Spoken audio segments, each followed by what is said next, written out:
Jolly Green 1990 here to discuss Record of Ragnorak.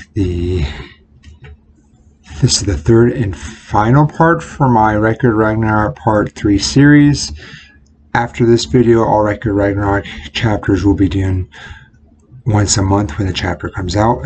So I originally started the series for a friend who had recently started watching Record of Ragnorak. So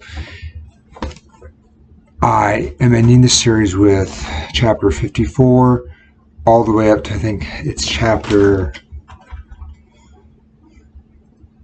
65, technically 78. So Record of Ragnorak is a battle between gods of all pantheons with heroes of humanity who have been chosen by the Valkyries, particularly Brunhilde, and it starts off with essentially the gods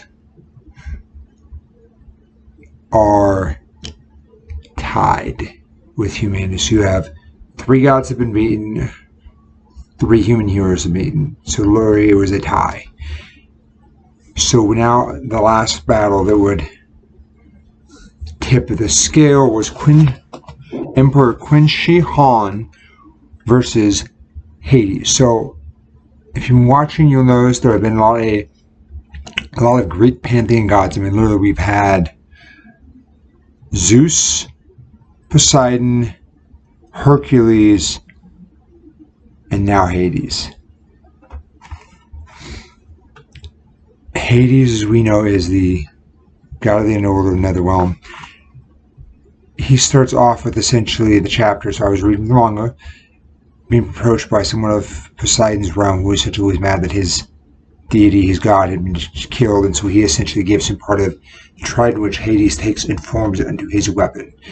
And he ends up going to face Emperor Qin Shi Huang, the first emperor of China, who united all of the territories.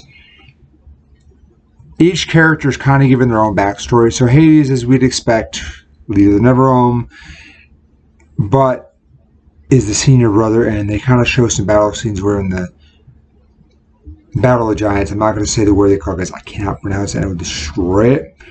So when they essentially have that, Hades took on majority of the giants that had escaped from prison by himself, while his troops went to help the rest of the gods. So it shows a real brotherly love that Hades has for his brothers, and shows that Qin Shi has a real love for his people, and it's because anytime he sees aggressions or people hurting themselves, he takes that on by himself. That is the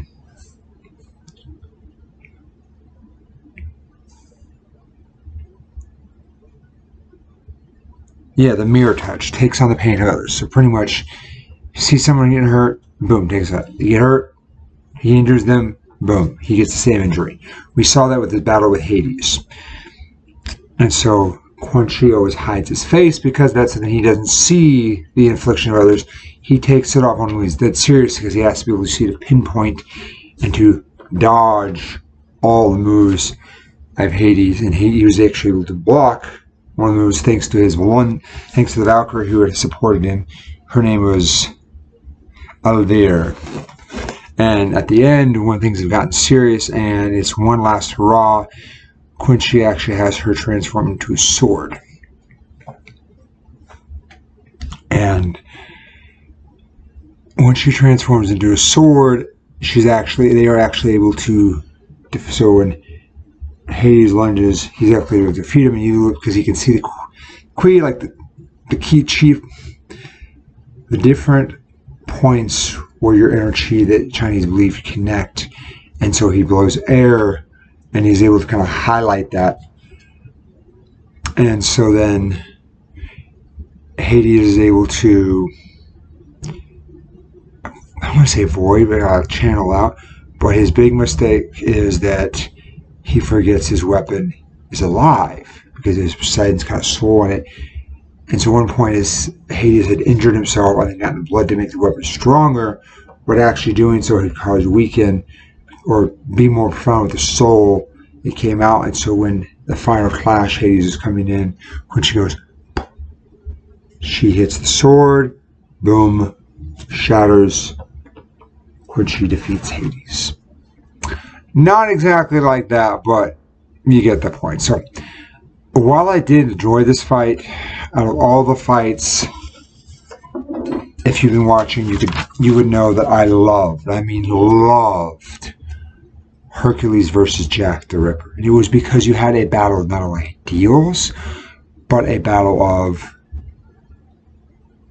heroicism, good versus evil, strength, and tricks. So here's a god, part god Hercules, who is on the god side, but is seen as the champion of the gods. Sorry, the people. And then you have Jack the Ripper, who's hated by mankind, and yet is now championed for the people. And while Jack the Ripper, spoiler, does kill Hercules, Hercules respects him, and he sees him as strong, and it changes people's opinion. Second favorite battle